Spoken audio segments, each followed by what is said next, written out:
Parlons à présent de l'innovation dénommée SafeGate. L'initiative est d'un groupe des étudiants congolais. Ils ont mis en place un portique de sécurité pour filtrer les entrées et sorties en désinfectant les vêtements et chaussures de tous les passagers. Cette conception de l'initiative de la République démocratique du Congo a été présentée au gouverneur de la ville de Kinshasa en présence du coordonnateur national de la riposte contre le Covid-19. Ce portique conçu localement est un apport de jeunes étudiants congolais dans la lutte contre le Covid-19 en RDC. Le gouverneur de la ville de Kinshasa et le coordonnateur de la riposte étaient les premiers à s'appliquer à cette technologie.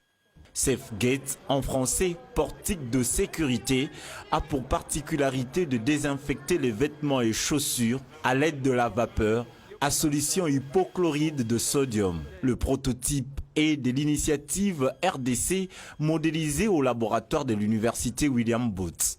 Et la fondation Initiative RDC a voulu se tenir près des autorités de riposte notamment et apporter une innovation, donc ce tunnel désinfectant qui s'appelle SafeGate, qui a été modélisé dans nos locaux à l'université William Booth.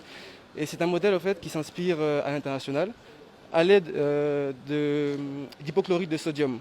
Donc un mélange chimique qui permet de désinfecter et de lutter contre le virus sur les vêtements, sur les chaussures, sur les sacs, etc. Ce mécanisme pourra permettre de libéraliser et de déconfiner notamment plus rapidement la ville de Kinshasa et autres, les grands marchés, les entreprises publiques, donc tous les lieux à forte influence pourra lutter contre la propagation du virus.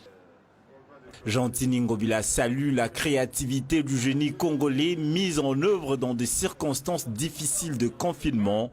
Il rassure de l'accompagnement de son exécutif tout en encourageant déjà l'usage de ce travail dans tous les lieux à forte influence.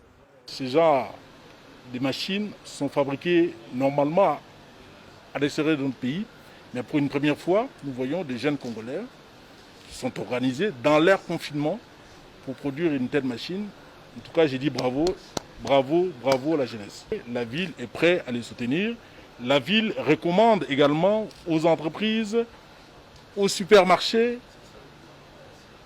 à tous les bâtiments administratifs de la ville de Kinshasa, de se procurer de cette machine, de ces portiques qui va aider les Kinois à se protéger. Cette solution innovante de l'initiative RDC présentée à l'autorité urbaine tombe à point nommé, surtout en cette période du déconfinement progressif de la commune de la Gombe et face au défi de la croissance exponentielle de la pandémie de coronavirus. Il a été salué par le patron de la riposte et devra être incessamment examiné et approuvé par l'INRB ainsi que les autorités sanitaires avant une production à grande échelle.